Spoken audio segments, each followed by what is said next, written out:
إن الحمد لله نحمده ونستعينه ونستغفره ونعوذ بالله من شرور أنفسنا ومن سيئات أعمالنا. من يهده الله فلا مضل له ومن يضلله فلا هادي له. وأشهد أن لا إله إلا الله وحده لا شريك له وأشهد أن محمدا عبده ورسوله. يا أيها الذين آمنوا اتقوا الله حق تقاته ولا تموتن إلا وأنتم مسلمون. يا أيها الناس اتقوا ربكم الذي خلقكم من نفس واحدة وخلق منها زوجها وبث منهما رجالا كثيرا ونساء واتقوا الله الذي تساءلون به والأرحام إن الله كان عليكم رقيبا. يا أيها الذين آمنوا اتقوا الله وقولوا قولا سديدا يصلح لكم أعمالكم ويغفر لكم ذنوبكم ومن يطع الله ورسوله فقد فاز فوزا عظيما. أما بعد فإن خير الحديث كتاب الله وخير الهدي هدي محمد صلى الله عليه وسلم وشر الأمور محدثاتها وكل محدثة بدعة وكل بدعة ضلالة وكل ضلالة في النار. محترم بھائیوں، اسلامی تاریخ سے متعلق ہمارا درس بنو امیہ کی خلافت اور بنو امیہ کی خلافت میں عبد الملک بن مروان کی خلافت کے تعلق سے یہ درس جاری ہے۔ عبد الملک بن مروان کے دور خلافت میں کئی فتنوں نے سر اٹھایا، جس میں بڑا ایک مشہور فتنہ تھا جسے عبد الرحمن بن اشعث کا فتنہ کہا جاتا تھا، اور یہ فتنہ اتنا شدید تھا کہ بہت سے اس زمانے کے بہت سے علماء، ہم علماء کہتے ہیں اس لحاظ سے کہ وہ حدیث کی روایت کرنے والے، اور اس زمانے میں یہی لوگوں کی رہنمائی کرتے تھے اور علمی قیادت کرتے تھے۔ وہ آج کے جو ہے، جس طرح سے آج کے زمانے میں علماء کہا جاتا ہے کہ کسی ادارے کے فارغ ہوں، کسی ادارے میں پڑھ لیا ہے تو کہتے ہیں وہ عالم ہے، اس کے پاس سند ہے اس ادارے کی تو وہ عالم ہے۔ تو اس طرح کی بات نہیں تھی، یہ تو واقعی علم والے لوگ تھے اور ان کے پاس علم تھا، حدیثوں کی روایت کرنے والے کئی مشہور راوی، ان کا بھی ہم نے تاریخ میں جب پڑھا تو ان کا نام بھی اس میں ذکر ہے کہ وہ بھی عبد الرحمن بن اشعث کے ساتھ شریک تھے، پورا ساتھ تھا ان کا اور بڑی تعداد تھی ان کی۔ کچھ لوگ ایسے بھی تھے اہل علم میں سے جنہوں نے اپنے آپ کو الگ تھلگ رکھا اس فتنے سے، لیکن بہرحال ایک بڑی تعداد ایسی بھی رہی جو اس میں شریک رہے۔ ابن سیرین بڑے مشہور راوی ہیں، بڑے مشہور جو ہے تابعی ہیں اس زمانے میں، ان کا علمی مقام بڑا اونچا تھا۔ یہ خود بھی عبد الرحمن بن اشعث کے ساتھ آ، آ، ابن سیرین نہیں، امام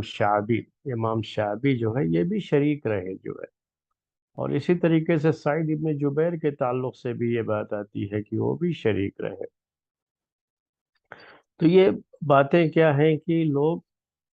اس کا ساتھ دیے اس زمانے میں، عبد الرحمن بن اشعث کا عبد الملک بن مروان کی حکومت کے خلاف انہوں نے ساتھ دیا تھا۔ لیکن نتیجہ کیا نکلا تھا کہ دیر الجماجم، جہاں ایک بڑی جنگ ہوئی تھی، اس جنگ میں عبد الرحمن بن اشعث کی یہ فوج ہار گئی اور سلیمان بن عبد الملک کی فوج جیت گئی، شام کی فوج جیت گئی، اور اس طریقے سے سلیمان بن عبد الملک نے اپنے زمانے میں ابھرنے والے اس عظیم فتنے کا سر قلم کر دیا اور اسے ختم کر دیا۔ تو سلیمان بن عبد الملک کے تعلق سے میں نے پہلے بھی آپ کو ذکر کیا ہے، آج پھر ایک مرتبہ آپ کو یاد دلا دیتا ہوں کہ سیاست کے میدان میں سلیمان بن عبد الملک کا قد بہت اونچا تھا، بڑی مہارت تھی اس کو اس میدان کی، اور اپنے مخالفین سے کس طرح سے نپٹنا ہے اور فتنوں کا مقابلہ کیسے کرنا ہے، بڑی سیاست کے ساتھ وہ ان تمام چیزوں کو جو ہے حل کرتے ہوئے آگے بڑھ رہا تھا۔ تو اس طرح سے سلیمان بن عبد الملک نے یہ فتنہ بھی جو کہ عبد الرحمن بن اشعث کا فتنہ تھا، اس فتنے کو بھی ختم کیا، اور جب یہ فتنہ ختم ہو گیا، اب سلیمان بن عبد الملک کی حکومت، شام کی یہ حکومت، بنو امیہ کی یہ حکومت بڑی پائیدار، مضبوط ہو گئی، یعنی ایک اچھی جو ہے مضبوط حکومت کی انہوں نے بنیاد ڈالی، اس طرح سے اسٹیبلش کرنا جسے آپ کہتے ہیں آج کی زبان میں۔ تو یہ سلیمان بن عبد الملک نے پھر سے پوری امت کو ایک پلیٹ فارم پر اکٹھا کر دیا۔ جب عبد الرحمن بن اشعث کا فتنہ ختم ہو گیا تو اب جو داخلی فتنے تھے اب سب ختم ہو گئے،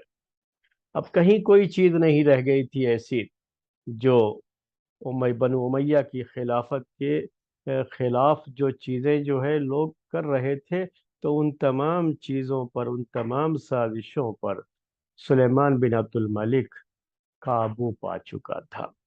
تو اب یہ مسئلہ جو ہے ختم ہو گیا، میں نے آپ سے کہا اب داخلی جو فتنے تھے ختم ہو گئے، پریشانیاں ختم ہو گئی، اور یہ بڑی جو ہے اس نے مضبوط حکومت کی ایک بنیاد ڈال دی بنو امیہ کے لیے۔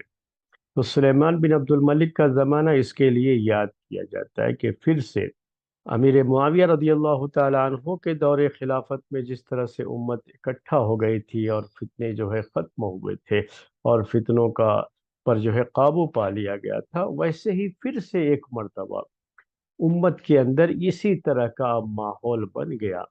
کہ داخلی فتنے ختم ہو گئے اور پوری امت بنو امیہ کے جھنڈے کے تلے اکٹھا ہو گئی پھر سے، اور فتنے سب ختم ہو گئے۔ جب کوئی فتنہ ظاہر ہوتا ہے اور جب وہ فتنہ ختم ہو گیا تو آپ سمجھ سکتے ہیں کہ اب جو لوگ اس فتنے میں شریک ہوئے ہیں ان کے ساتھ سخت کاروائیاں بھی کی جاتی ہیں، کہ جو لوگ بھی اس میں شریک رہے ان کو بخشا نہیں جائے گا، اور ان کو جو ہے سزا دی جائے گی، اس طرح کی باتیں ہوتی ہیں۔ لیکن سلیمان بن عبد الملک نے اس طرح کی کوئی سیاست نہیں اپنائی، اس نے، میں نے کہا آپ سے کہ بڑی جو ہے دور اندیشی سے کام لیا، اور خاص طریقے سے وہ اہل علم جو اس میں شریک ہو گئے تھے ان کے ساتھ بھی کوئی زیادہ سختی کا معاملہ نہیں کیا گیا۔ کہیں کہیں آپ دیکھیں گے کہ حجاج کی طرف سے تو کچھ چیزیں ہوئیں، لیکن حجاج کے اندر بھی ایک خوبی تھی، حجاج کے اندر ایک خوبی تھی، یعنی حجاج کے اندر یہ جو ہے ایک سختی کی بات تھی اس کے اندر، کہ وہ لوگوں کے ساتھ جب معاملات کرتا تھا تو بڑا ظلم کرتا تھا، بڑی غیر معمولی سختی سے کام لیتا تھا، یہاں تک کہ اس نے اس زمانے کے جو یہ حدیث کے راوی ہیں جن کو ہم نے ابھی آپ سے کہا کہ جن کو اس زمانے کے علماء کہا جاتا ہے، ان کے ساتھ بھی اس کا سلوک بہت اچھا نہیں رہا۔ تو اس کی وجہ سے، یعنی حجاج کی وجہ سے تھوڑی بہت وہ پریشانی رہی لوگوں کو، کہ وہ لوگ چھپتے رہے، ادھر ادھر جاتے رہے، اور لوگوں کے معاملات اس کی وجہ سے، حجاج کی وجہ سے تھوڑے پریشان کن رہے۔ لیکن ایک خوبی بھی اس کے اندر تھی، وہ خوبی یہ تھی کہ یہ آدمی سچائی کو بہت پسند کرتا تھا، اگر کوئی سچ بول دے تو اسے چھوڑ دیتا تھا۔ تو ہر آدمی کے اندر ہوتا ہے نا کہ کچھ خامیاں ہوتی ہیں تو کچھ خوبیاں بھی ہوتی ہیں، تو حجاج بن یوسف کے اندر بھی کچھ خوبیاں تھیں۔ اس میں سے ایک چیز میں نے آپ سے کہا کہ یہ آدمی چاہے جیسا بھی رہا ہو، اس نے ظلم بھی بہت کیے ہیں، اس کا ہم انکار نہیں کر سکتے، اور خاص طریقے سے اس زمانے کے اہل علم کے ساتھ اس کی جو زیادتی رہی ہے اس کو بھلایا نہیں جا سکتا۔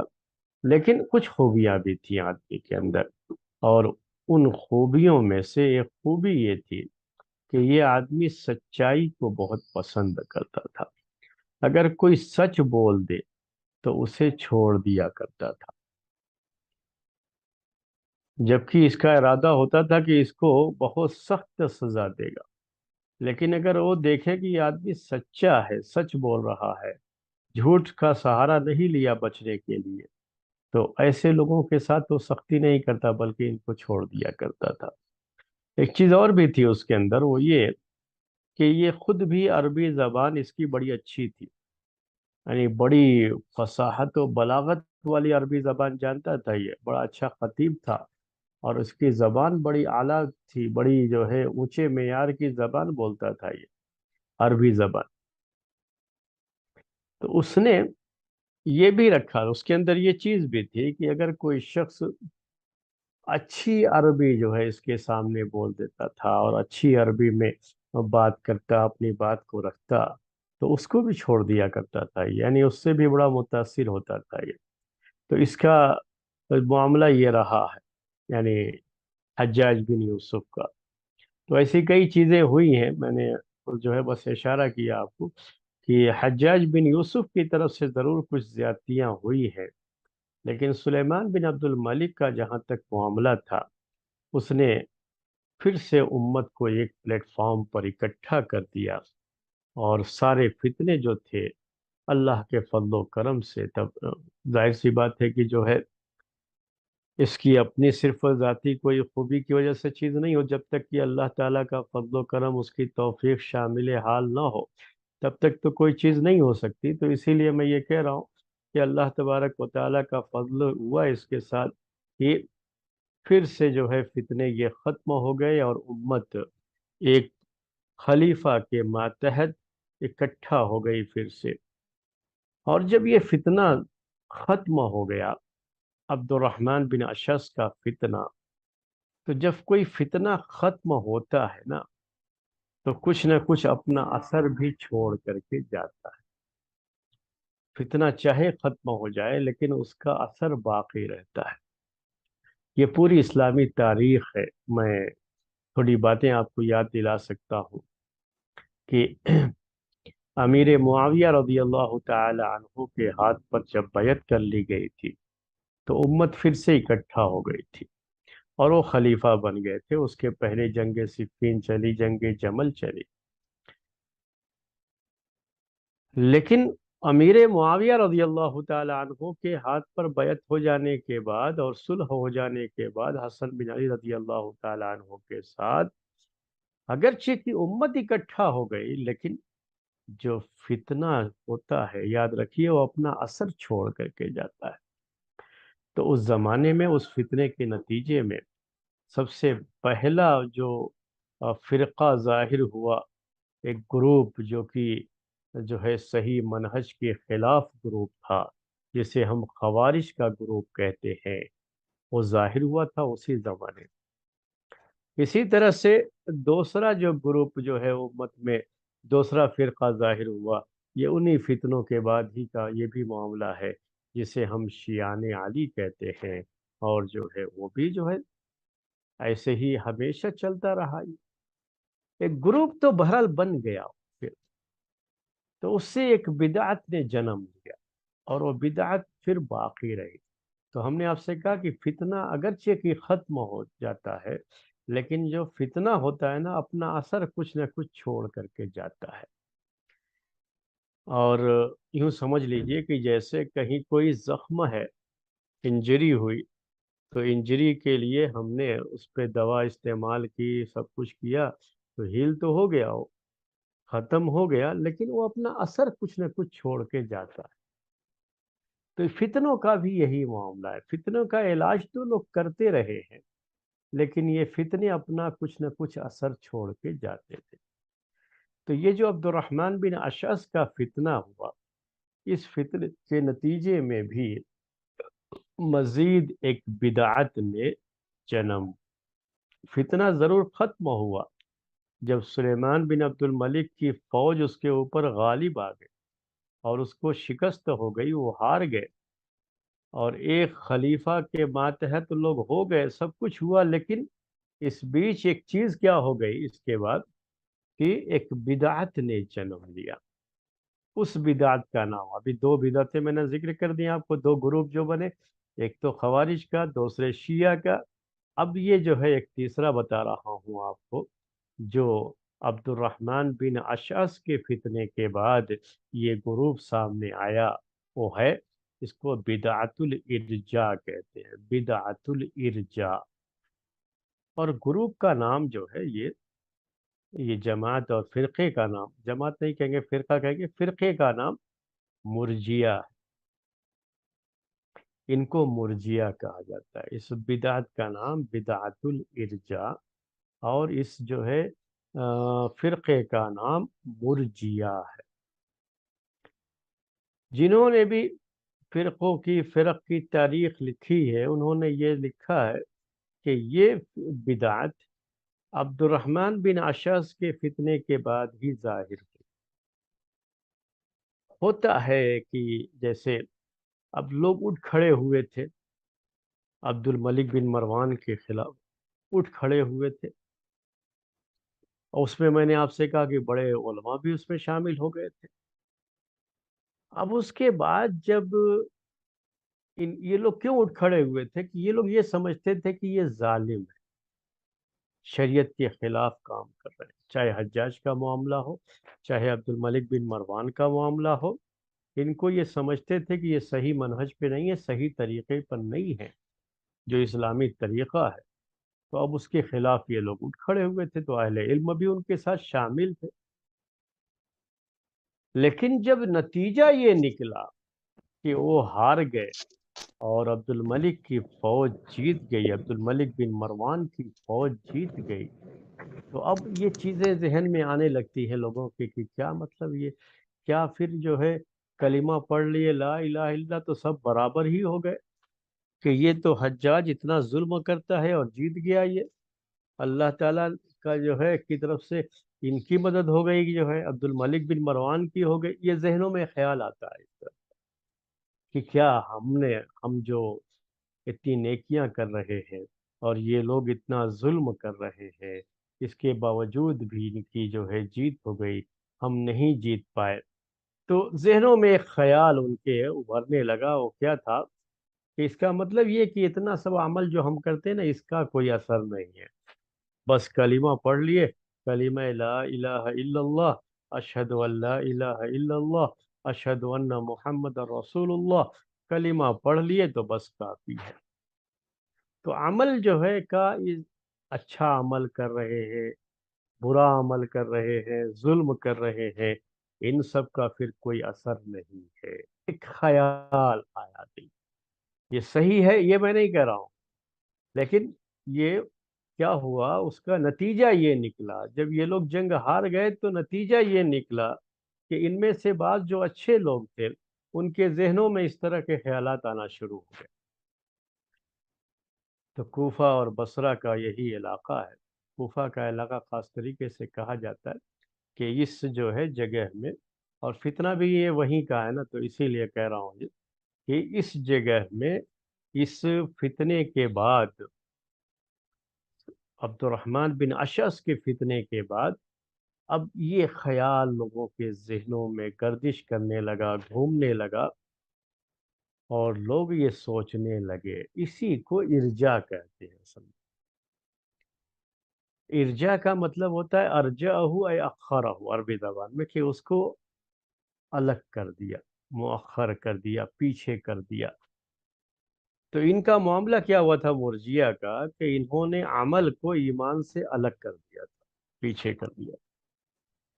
یعنی اب اس کے نتیجے میں ان کے سامنے یہ بات آ گئی، ان کے ذہن میں یہ بات آ گئی کہ عمل کا اس کا مطلب کہ کوئی اثر نہیں ہے۔ تو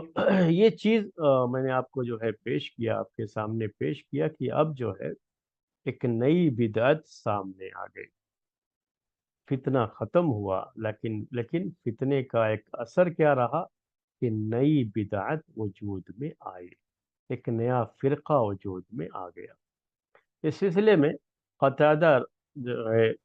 ان کا قول بہت مشہور ہے، قتادہ بھی ایک مشہور راوی ہے، حدیث کی روایت کرتے ہیں، یہ صحیح بخاری اور صحیح مسلم میں ان کی حدیثیں ذکر کی گئی ہیں۔ وہ کہتے ہیں کہ انما احدث الارجاء بعد ہزیمت ابن الاشعث، کہ ابن اشعث یعنی عبد الرحمن بن اشعث کے فتنے کے بعد، اس کے ہارنے کے بعد، جنگ میں ہار جانے کے بعد ہی ارجاء کی یہ بدعت وجود میں آئی ہے، یعنی مرجیہ کا وجود ہوا ہے۔ اسی لیے میں یہ بات ذکر کر رہا ہوں، اور کوفہ ہی ان کی اصل جگہ تھی، یہیں سے اس بدعت نے جنم لیا تھا، اور وہاں سے پھر دوسرے شہروں میں بھی پھیلی۔ تو یہ اصل نوٹ کرنے کی بات ہے کہ عبد الرحمن بن اشعث کے اس فتنے کے نتیجے میں امت میں ایک فرقہ وجود میں آیا، اب نیا فرقہ۔ وہ فرقہ کیا تھا؟ اس کو مرجیہ کہا جاتا تھا۔ مرجیہ کیوں کہتے تھے وہ میں نے آپ کو بتا دیا کہ اس کے ارجاء کے معنی عربی زبان میں یہ اخرہ کے ہوتے ہیں، یعنی اس نے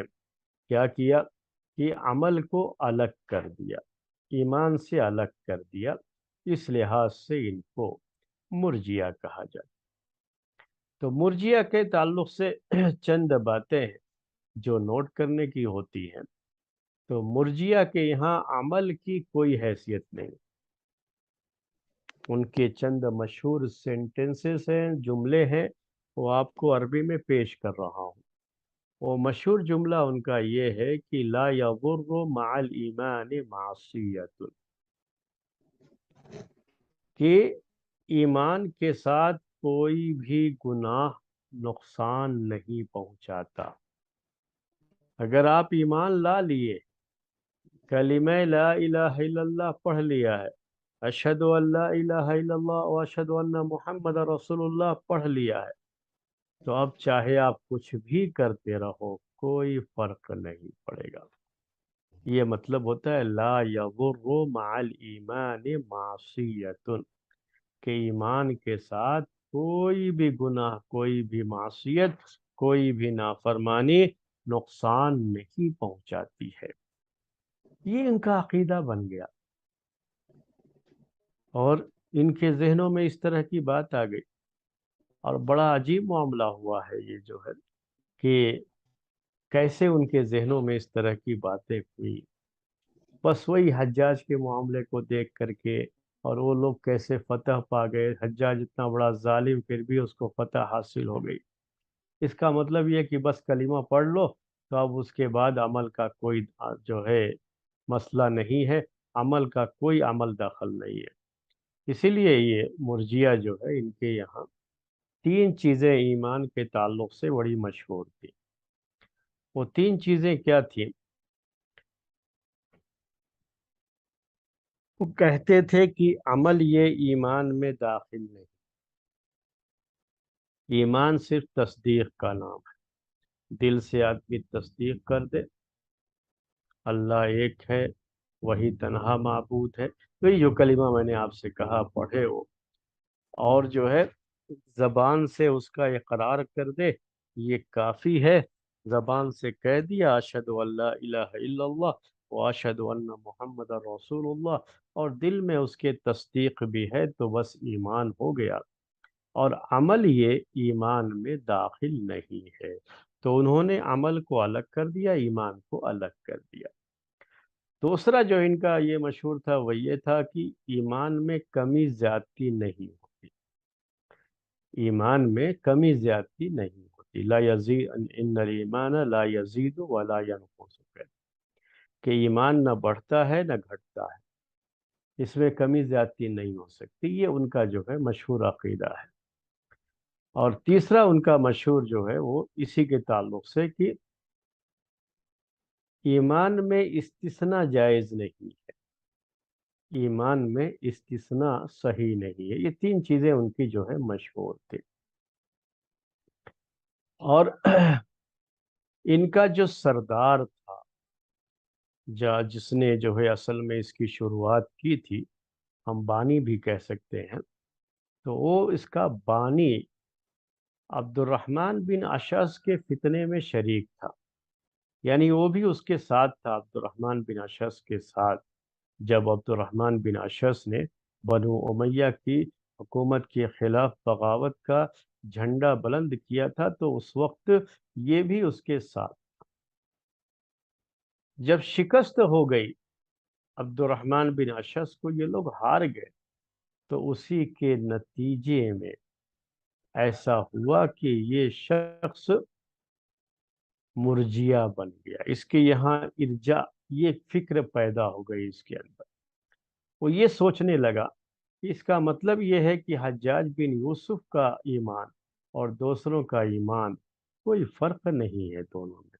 اور سب برابر ہی ہیں۔ اور اس نے جو ہے اس طرح کی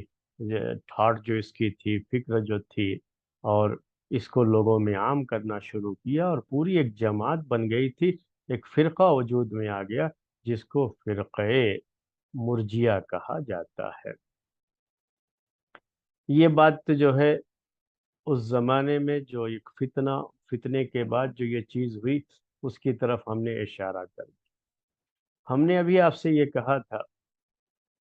کہ حجاج بن یوسف کی کچھ خوبیاں بھی تھیں، اور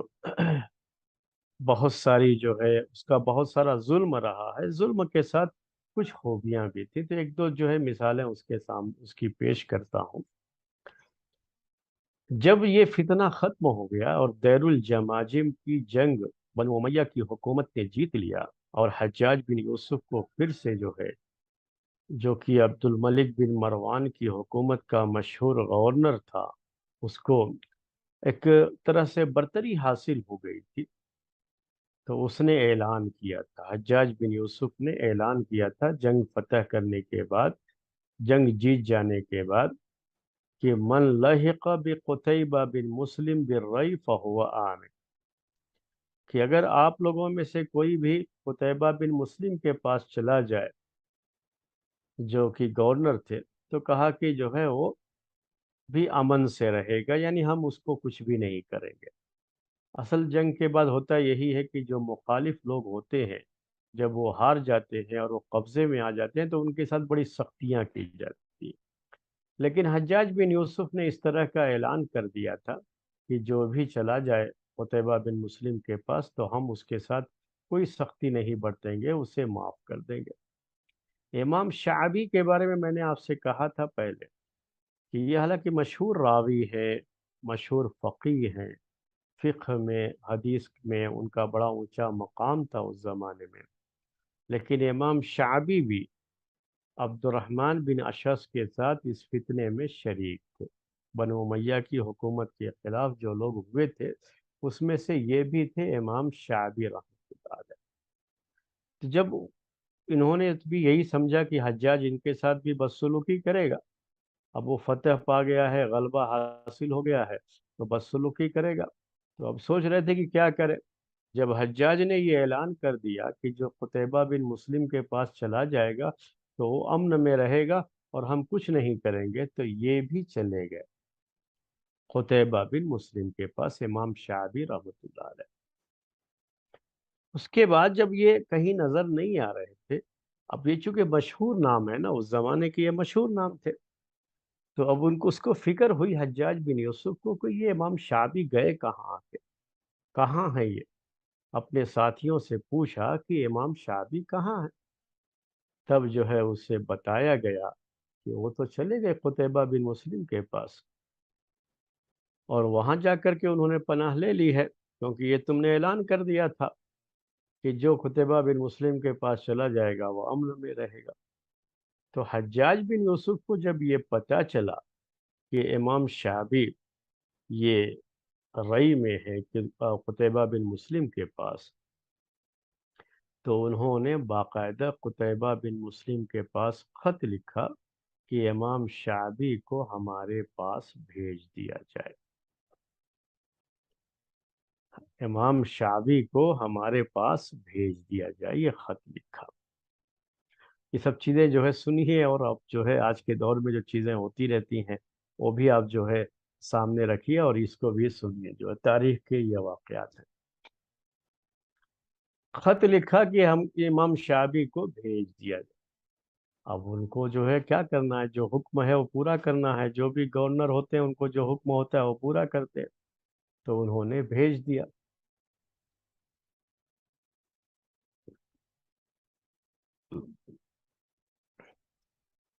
اس کے بعد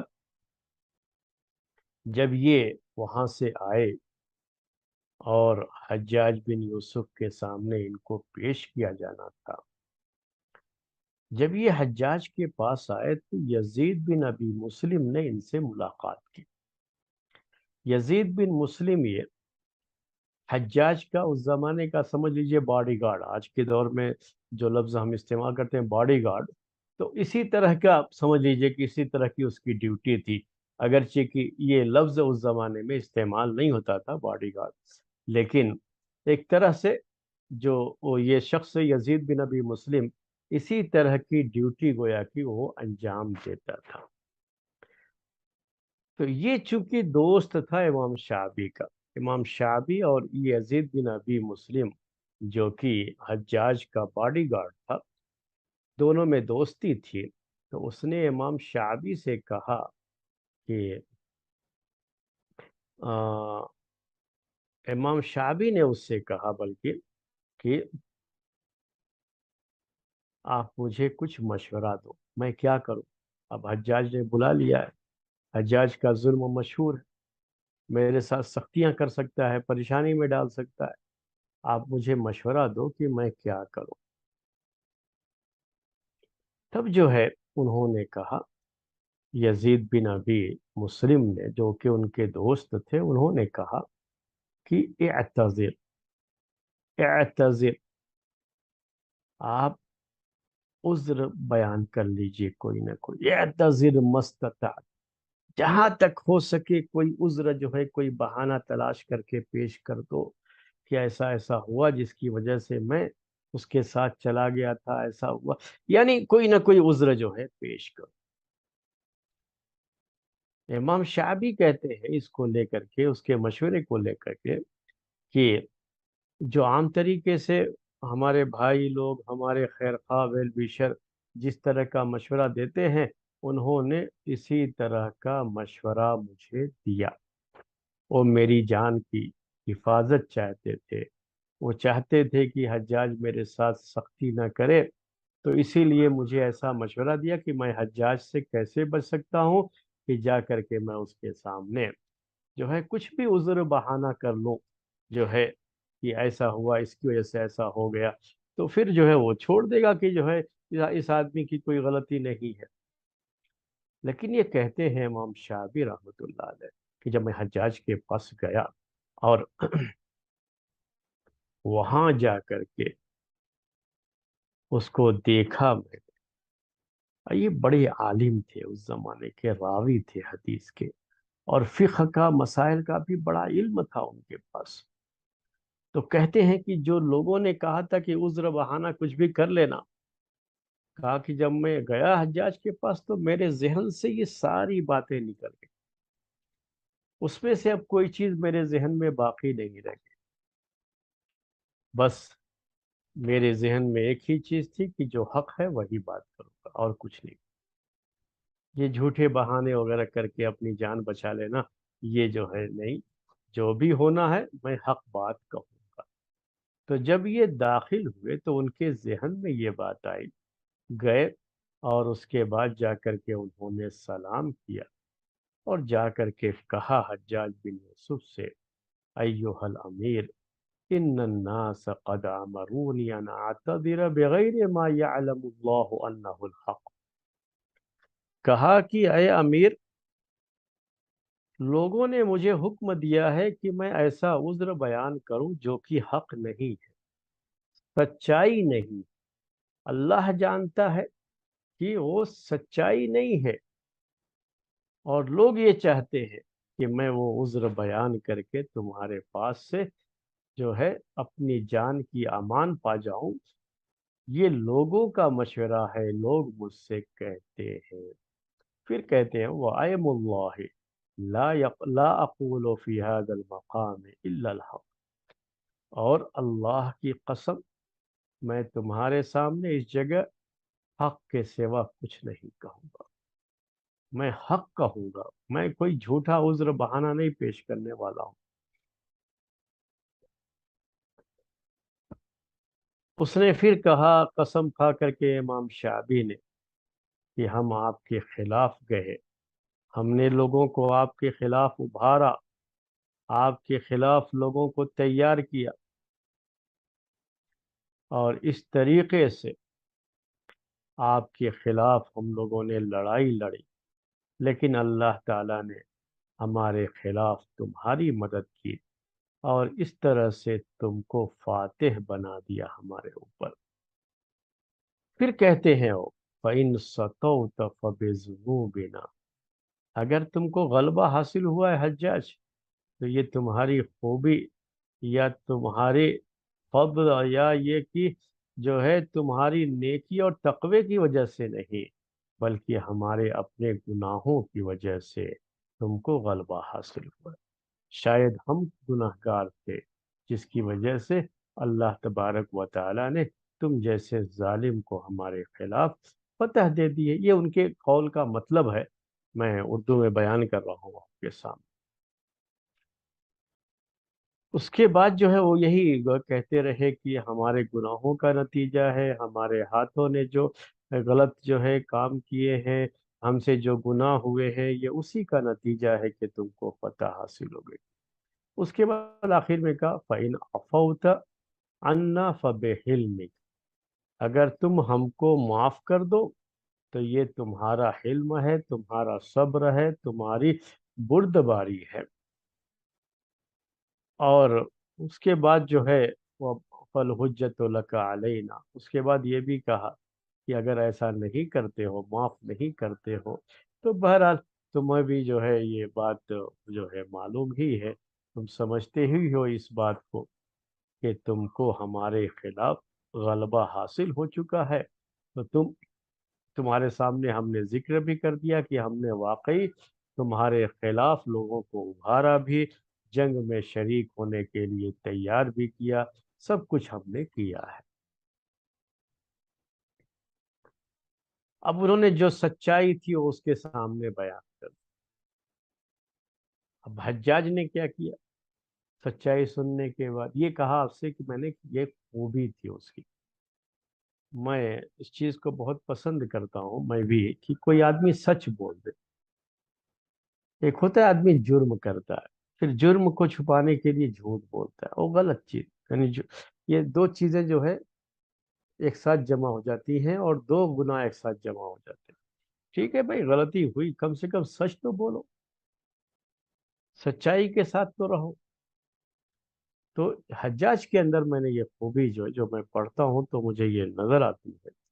کہ اگر کوئی آدمی سچ بول دیتا تھا اس کے سامنے، تو اس کے ساتھ وہ سختی نہیں کرتا تھا، اس کو چھوڑ دیا کرتا تھا۔ تو اس سے یہ کچھ جو ہے یعنی چیز سمجھ میں آتی ہے نا، کہ وہ صرف ذاتی دشمنی کی بنیاد پر ایک جو ہے کوئی اس طرح کی سختیاں نہیں کرتا تھا، اس کا بھی ایک مقصد ہی تھا ان سختیوں کے پیچھے۔ وہ یہ چاہتا تھا کہ جو ہے امن و امان قائم ہو جائے، اور ہر کوئی جو ہے امن و شانتی کے ساتھ رہے۔ تو حجاج نے کیا کہا، اب میں اس کی بات آپ کے سامنے پیش کر رہا ہوں۔ کہا، انت واللہ احب الی قولا ممن يدخل علینا، کہا کہ اللہ کی قسم، آپ مجھے زیادہ محبوب ہیں اپنی اس بات کی وجہ سے ان لوگوں کے مقابلے میں جو ہمارے پاس داخل ہوتے ہیں، جن کی تلواریں ہمارے خون سے لال ہوتی، اور اس کے بعد آ کر کے وہ یہ کہتے ہیں کہ نہیں نہیں، میں نے ایسا کچھ نہیں کیا، میں تو اس میں نہیں گیا تھا، یا میں نے کچھ نہیں کیا ہے، آ کر کے جھوٹ بول دیتے ہیں۔ آتے ہیں ہمارے خلاف تھے وہ، اور لیکن جب ہمارے پاس آتے ہیں، موقع ہوتا ہے، تو آ کر کے جھوٹ بول دیتے ہیں کہ نہیں نہیں نہیں، ہم تو آپ کے خلاف نہیں لڑے، ہم نے ایسا نہیں کیا۔ تو آپ سچ بولے، اس لیے ہم آپ کو پسند کرتے ہیں۔ اس کے بعد کہا حجاج نے کہ تم کو امان ہے، یا شعبی، امام شعبی سے کہا کہ تم کو امان ہے، یعنی ہم تمہارے ساتھ کوئی بھی سختی نہیں کریں گے، کوئی بھی سختی کا معاملہ نہیں کریں گے۔ تو یہ جو ہے معاملہ، ایک جو ہے آپ نے ایک مثال پیش کر دی آپ کے سامنے کہ امام شعبی کو حجاج نے چھوڑ دیا کیونکہ انہوں نے جو بات تھی سچ تھی، وہ بات انہوں نے جو ہے پیش کر دی جو ہے۔ تو یہ اس کا معاملہ ہوتا تھا جو ہے۔ اسی طرح سے ایک دوسرا واقعہ بیان کرتا ہے یہ حجاج کی خوبی کے تعلق سے، کہ وہ سچائی جو ہے جاننے کے بعد جب یہ دیکھتا تھا کہ یہ آدمی سچ بول رہا ہے تو اس کو چھوڑ دیتا تھا، اس کو کچھ نہیں کرتا تھا۔ یہ زیادہ سختی ان کے ساتھ کرتا تھا جو جھوٹ بولتے تھے، یعنی ایک تو وہ فتنوں میں شریک ہوتے، بنو امیہ کی جو حکومت کے خلاف اٹھ کھڑے ہوتے، اور جب ان کو بلایا جاتا، تحقیق کی جاتی، تو صاف انکار کر دیتے تھے کہ نہیں نہیں ہم نے تو ایسا نہیں کیا۔ تو انہی کے خلاف زیادہ سختی کرتا تھا۔ میں یہ نہیں کہہ رہا ہوں کہ جس پر بھی اس نے ظلم کیا ہے وہ سب لوگ ایسے ہی تھے، نہیں، لیکن ان کے خلاف وہ زیادہ سختی برتتا تھا۔ اس کے بعد جو ہے ایک اور جو ہے واقعہ میں نے آپ سے کہا پیش کرتا ہوں۔ حجاج بن یوسف کی جیل کے دو قیدی تھے، اور حجاج بن یوسف نے دونوں کو قتل کرنے کا آرڈر بھی دے دیا تھا کہ ان دونوں کو قتل کر دیا جائے۔ اور یہ حجاج بن یوسف کے پاس چیز تھی، میں بار بار یہ کہہ رہا ہوں، یہ ظلم ہوتا تھا، اس نے بہت سے لوگوں کو قتل کروایا ہے یا قتل کیا ہے۔ اس کے بعد جب یہ فیصلہ ہو گیا کہ ان کو قتل کر دیا جائے گا، دونوں کو، دونوں قیدیوں کو، تو ان میں سے ایک نے کہا کہ میرا تمہارے اوپر ایک احسان ہے، میں نے تم پر ایک احسان کیا ہے۔ اس نے پوچھا کیا کیا احسان کیا ہے؟ تو اس نے کہا کہ ذکر ابن الاشعث یوما امک بسوء فنہیتہ، اس نے کہا ابن اشعث یہ قیدی نے کہ ابن اشعث، یہ ابن اشعث وہی ہے جس نے فتنہ وہ شروع کیا تھا، جو بنو امیہ کی خلافت کے خلاف اٹھ کھڑا ہوا تھا، بغاوت کیا تھا، عبد الرحمن بن اشعث۔ اور اسی فتنے میں امام شعبی بھی شریک ہو گئے تھے، اور یہ جو دو قیدی تھے نا، یہ بھی اس فتنے میں شریک تھے، اسی لیے یہ قیدی بنائے گئے تھے۔ تو اس نے کہا کہ لیکن میرا تمہارے اوپر ایک بڑا احسان ہے، حجاج سے کہا۔ حجاج نے پوچھا کہ وہ احسان کیا ہے؟ تب اس نے کہا کہ ایک مرتبہ عبد الرحمن بن اشعث نے تمہاری ماں کو برا بھلا کہا تھا، تو میں نے اس کو روک دیا کہ نہیں، آپ اس کی ماں کو کچھ نہیں کہیں، یہ غلط چیز ہے، معاملہ ہمارا حجاج کے ساتھ ہے، ہم اس کی ماں کے تعلق سے اس طرح کی بات کیوں کہیں گے جو۔ اب اس نے یہ بات تو کہہ دی، اب جو ہے جب یہ بات کہہ دی تو حجاج بن یوسف کوئی ایسا آدمی نہیں تھا کہ آپ کچھ بھی کہو فوراً اسے قبول کر لیں گے۔ اب کس کو پتا کہ اس نے کہا تھا نہیں کہا تھا، اور اس نے جو ہے حجاج کی ماں کا دفاع کیا تھا نہیں کیا تھا، جو ہے اس کی طرف سے ڈیفینس کیا تھا نہیں کیا تھا۔ پوچھا اس کو کہ اس کا گواہ کون ہے، وٹنس کیا ہے کہ ایسا ہوا تھا؟ تو اس نے کہا کہ یہ دوسرا قیدی، کہا کہ یہ دوسرا قیدی۔ تو اس کو پوچھا دوسرے قیدی کو، تو دوسرے قیدی نے کہا کہ ہاں یہ آدمی سچ کہہ رہا ہے، یہ آدمی سچ کہہ رہا ہے۔ اب اس کے بعد جب وہ آدمی بھی جانتا تھا اس چیز کو کہ حجاج بن یوسف کی ماں کو برا بھلا کہا گیا تھا عبد الرحمن بن اشعث کی طرف سے، اور اس قیدی نے تو اس کا دفاع کیا، کیونکہ یہی شریعت کا حکم ہے، یہی شرعی حکم ہے کہ اگر کسی کی عزت کے پر جو ہے یا کسی کے خلاف کسی مجلس میں کوئی بات کہی جاتی ہے تو وہ غیبت ہوتی ہے، اگر اس کے اندر وہ عیب واقعی پایا جاتا ہے تو غیبت ہے، ورنہ بہتان ہے، الزام ہے۔ تو دوسرے لوگ جو سن رہے ہیں نا، ان کی ذمہ داری ہوتی ہے نا کہ وہ کہیں، وہ روکیں کہ نہیں آپ یہ غلط کر رہے ہو، ایسا آپ کو نہیں کرنا چاہیے، نہیں کہنا چاہیے۔ تو اس نے تو اپنی ڈیوٹی ادا کر دی، اس کو کہا کہ نہیں آپ مت کہو، عبد الرحمن بن اشعث سے کہا کہ آپ اس کی ماں کو برا بھلا مت کہو۔ تو حجاج نے اب دوسرے آدمی سے پوچھا جو کہہ رہا ہے کہ ہاں اس نے واقعی ایسا کیا تھا، کہ تم نے ایسا کیوں نہیں کیا؟ اس نے تو چلو دفاع کیا، ڈیفenس کیا، تم نے ڈیفenس کیوں نہیں کیا؟ تم کو بھی کہنا چاہیے تھا عبد الرحمن بن اشعث سے کہ نہیں یہ غلط ہے، آپ ایسا مت کرو۔ تو کہا کہ اب یہ سوال جو ہے بڑا عجیب ہو گیا اس کے لیے کہ تم نے ایسا کیوں نہیں کیا؟ تو اس نے سچی بات کہہ دی۔ ایک ہوتا کہ وہ بہانہ کرتا، نہیں میں کہنے ہی والا تھا کہ اس نے پہلے کہہ دیا، ایک طریقہ یہ ہوتا ہے کہنے کا، بہانہ یہ۔ لیکن اس نے یہ نہیں کہا، کہا کہ جو سچی بات ہے وہ یہ ہے کہ میرے دل میں تمہارے خلاف بہت دشمنی تھی، اور اسی دشمنی کی وجہ سے میں نے تمہارا اور تمہاری ماں کا ڈیفenس نہیں کیا۔ میں نے نہیں کیا، کیوں نہیں کیا؟ وہ دشمنی جو میرے دل میں تھی تمہارے خلاف، اس دشمنی کی وجہ سے میں نے نہیں کیا۔ وہ سچی بات تھی جو اس نے پیش کر دیا۔ تو حجاج بن یوسف نے کہا کہ اس آدمی کو چھوڑ دو، اس کی سچائی کی وجہ سے یہ جھوٹ بھی بول سکتا تھا کہ نہیں میں جو ہے سوچا تھا کہ جو ہے میں کروں، اور میرے کہنے سے پہلے ہی وہ کہہ گیا، اس لیے وہ کچھ بھی بہانہ کر سکتا تھا، لیکن اس نے وہ نہیں کیا۔ سچائی یہ تھی کہ وہ دشمن تھا، اور اس کے دل میں حجاج بن یوسف کے تعلق سے، بنو امیہ کے تعلق سے دشمنی تھی۔ تو اس نے صاف صاف پیش بھی کر دیا کہ اسی دشمنی کی وجہ سے میں نے ایسا نہیں کیا، چھوڑ دیا اس کو۔ اور دوسرے قیدی کو بھی چھوڑ دیا۔ کیوں چھوڑ دیا اس کو؟ کیونکہ اس کو یہ تھا کہ یہ اسلامی طریقہ ہے نا، اس نے اس وقت بھی، جبکہ حجاج بن یوسف کے خلاف وہ اس کے ساتھ شامل ہوا ہے جنگ کرنے کے لیے، لیکن ٹھیک ہے اس کی لڑائی حجاج کے ساتھ ہے، اس میں حجاج کی ماں کا کیا معاملہ ہے؟ اس کی ماں کے تعلق سے اس کو گالی دینا، یہ کہاں کی جو ہے دانشمندی اور کہاں کا اسلام ہے؟ تو جو اس کا مطلب یہ ہے کہ اس نے رد کر دیا عبد الرحمن بن اشعث پر کہ آپ کا یہ کہنا یہ غلط ہے۔